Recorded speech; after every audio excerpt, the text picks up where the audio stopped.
Hola, ¿qué tal? Hoy vamos a hablar acerca de la individualización del proceso de enseñanza-aprendizaje dentro del preámbulo de la normativa de la Ley Orgánica en Educación, la cual nos dice, uno de sus principios es la necesidad de conseguir que todos los ciudadanos alcancen el máximo desarrollo de sus capacidades individuales. Es decir, que con este principio pedagógico, los centros docentes deberán educar a personas concretas con características particulares e individuales, dejando a un lado la estandarización educativa.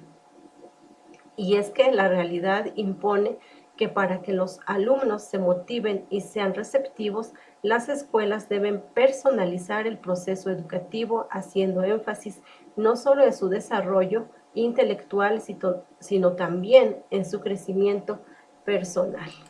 Por ejemplo, nos damos cuenta que dos niños tienen necesidades educativas diferentes, aún habiendo nacido el mismo día o el mismo año, recibido la misma influencia dentro de un núcleo familiar. Entonces, la pregunta es, ¿cómo no va a percatarse el maestro de las diferencias entre los miembros de una clase infantil?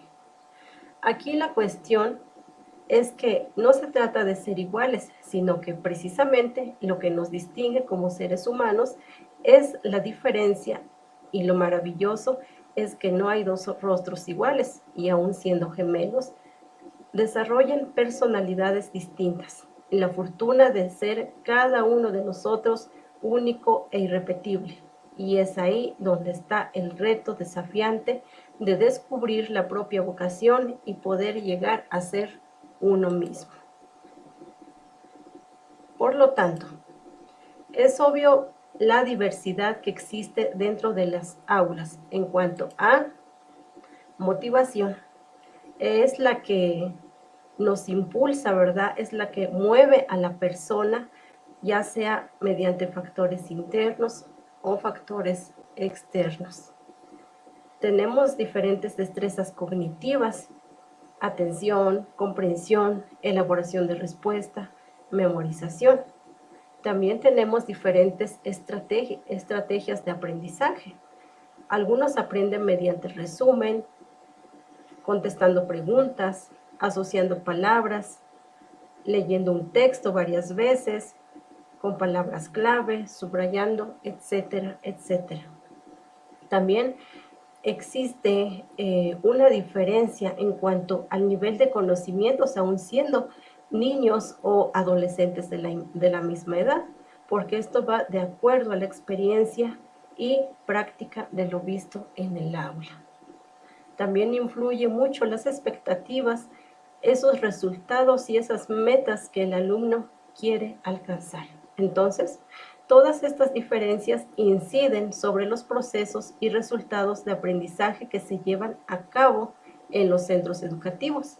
De esta manera, la atención a la diversidad del alumnado es un factor prioritario dentro de las aulas.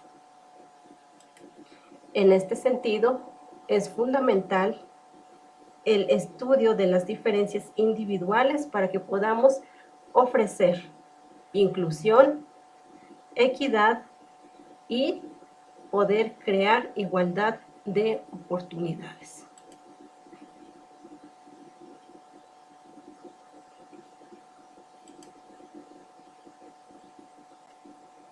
El objetivo no es otro que educar teniendo en cuenta la diversidad y los estilos de aprendizaje.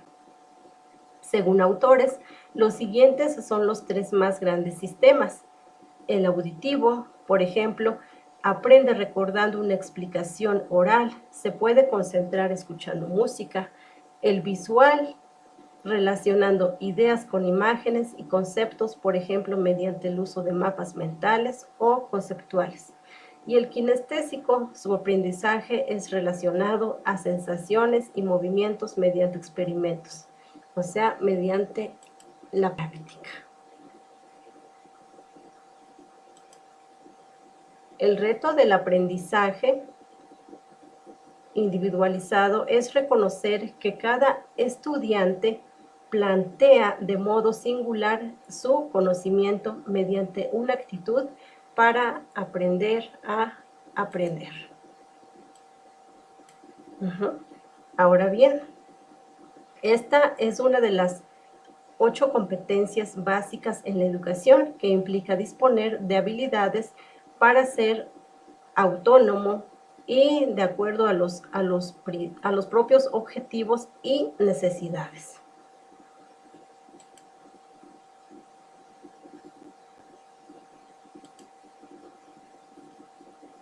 Así pues, de esta manera se fomenta entonces la construcción de un aprendizaje significativo en donde el sujeto sea capaz de relacionar nuevas informaciones con aspectos ya existentes en la estructura cognitiva del mismo.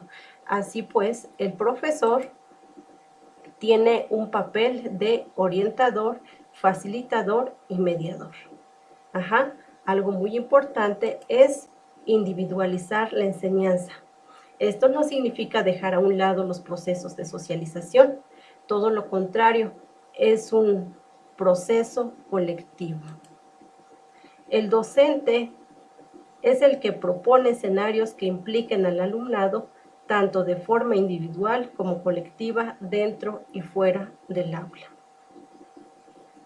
A través también de las tecnologías de la información y comunicación, y el objetivo es potenciar la autonomía de los estudiantes diseñando experiencias de aprendizaje que posibiliten a cada alumno avanzar en función de sus capacidades, intereses y ritmos de aprendizaje.